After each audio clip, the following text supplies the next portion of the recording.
the early 1940s, the United States found itself in a complex position. The world was already engulfed in conflict as World War II spread across Europe and Asia. Yet, America remained officially neutral, guided by a long-standing tradition of isolationism that had roots in both geography and politics. The memories of the First World War were still fresh, and many Americans were wary of becoming entangled in another foreign conflict. Economically, the country was recovering from the Great Depression, and there was a strong desire to focus on domestic issues rather than international affairs. President Franklin D. Roosevelt faced the delicate task of preparing the nation for potential involvement in the global struggle while respecting the widespread public sentiment that leaned toward neutrality.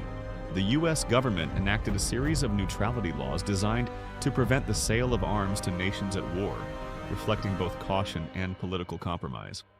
Despite these policies, global events would soon push the United States into a conflict that would change the course of history. By 1940, the Axis powers, Germany, Italy, and Japan, had begun aggressive expansion.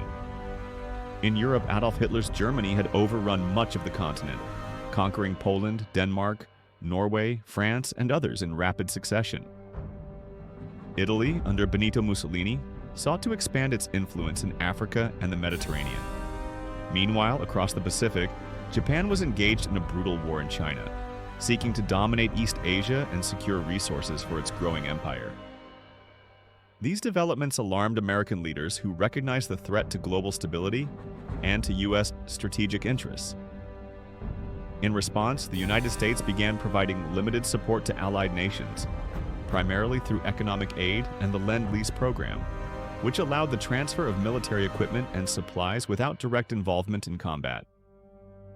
These measures reflected a subtle shift in U.S. foreign policy as the nation began preparing indirectly for a potential confrontation with the Axis powers, balancing political caution with the moral imperative to support nations under threat. On December 7, 1941, the course of history changed dramatically. The Japanese launched a surprise military strike on Pearl Harbor, the United States naval base in Hawaii.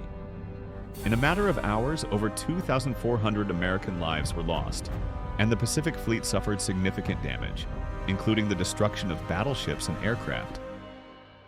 This event shocked the American public and shattered any remaining illusions of neutrality. President Roosevelt addressed Congress the following day, calling December 7th a date which will live in infamy, and requested a declaration of war against Japan. Congress overwhelmingly approved, marking the official entry of the United States into World War II. The attack on Pearl Harbor not only galvanized American public opinion, but also demonstrated the global reach of the conflict. It revealed vulnerabilities in U.S. defense strategy and underscored the urgent need for rapid military mobilization. Following the declaration of war, the United States underwent a massive transformation. Factories that once produced consumer goods were converted to manufacture tanks, airplanes, and weapons. Millions of men and women joined the armed forces, while others contributed to the war effort on the home front through industrial labor and civil defense.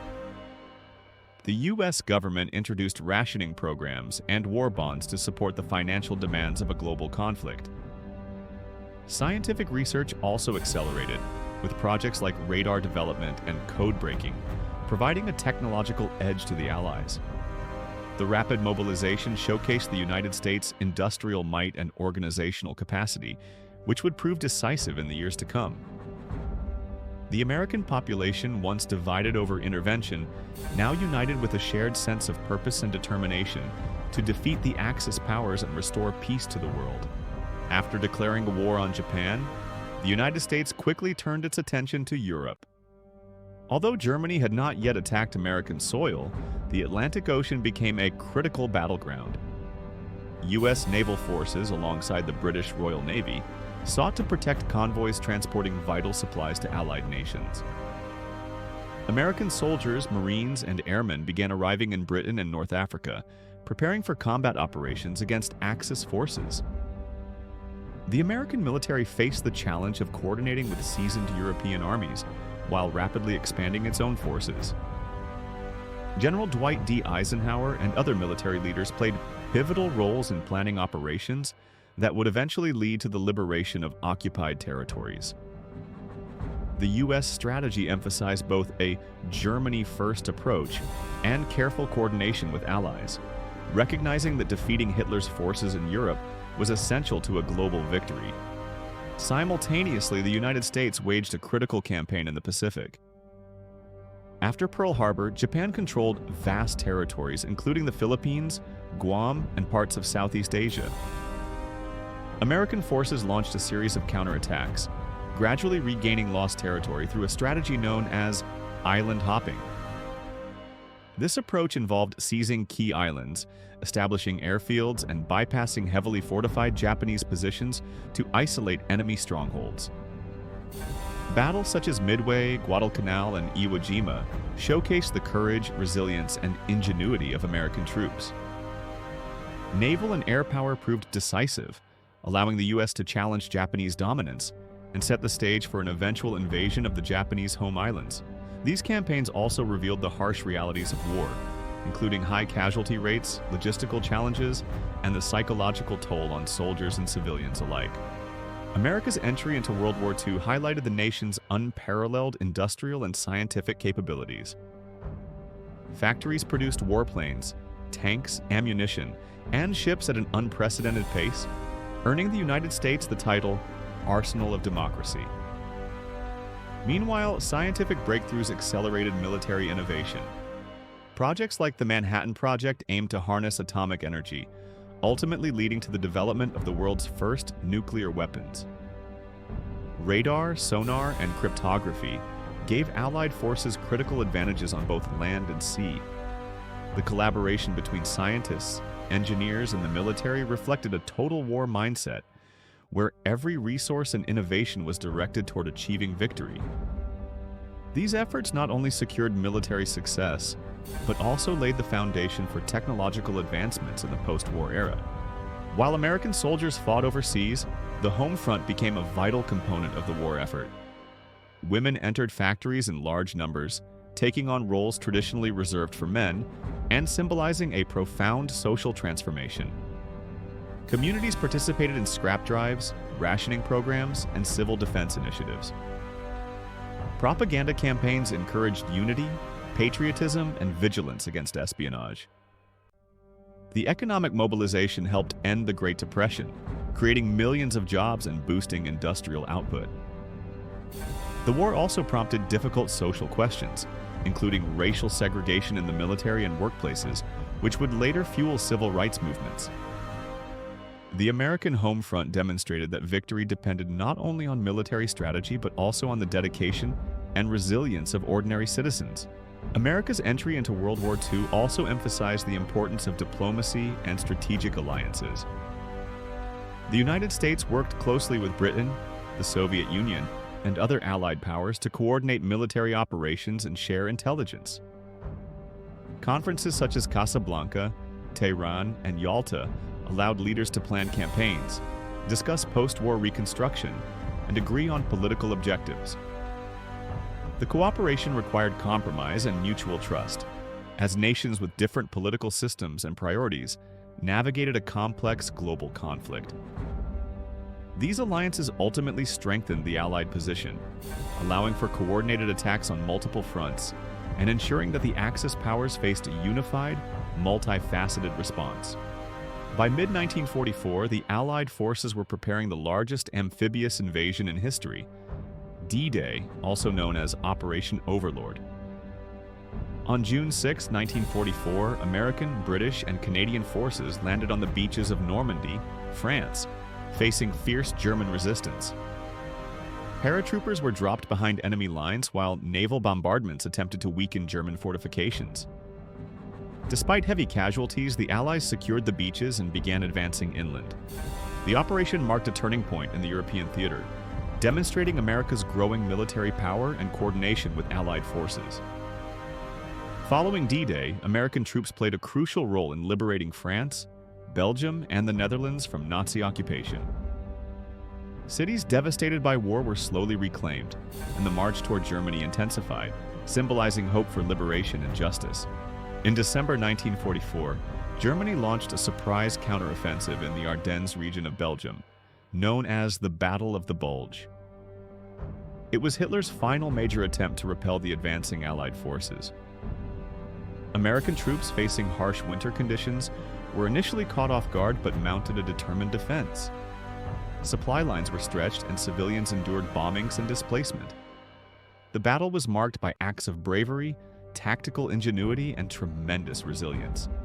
Despite suffering significant losses, the Allies eventually repelled the German offensive, weakening Nazi forces and paving the way for the invasion of Germany itself. The Battle of the Bulge highlighted both the ferocity of the conflict and the strategic importance of American troops in determining the outcome of the European war. While Europe witnessed decisive battles, the Pacific theater saw some of the bloodiest fighting in history. The capture of Iwo Jima in early 1945 became iconic due to the famous photograph of American soldiers raising the flag atop Mount Suribachi. The island's volcanic terrain and entrenched Japanese defenses made the battle costly, with thousands of American casualties. Okinawa, the last major island before Japan, presented even greater challenges. The fierce resistance, kamikaze attacks, and civilian casualties emphasized the high human cost of victory.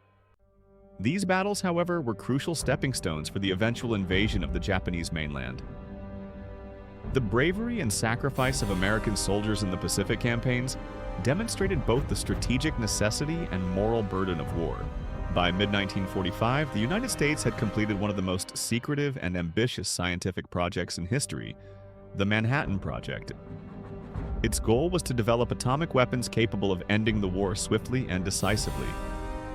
Led by top scientists, including Robert Oppenheimer, the project brought together innovation, expertise, and immense resources.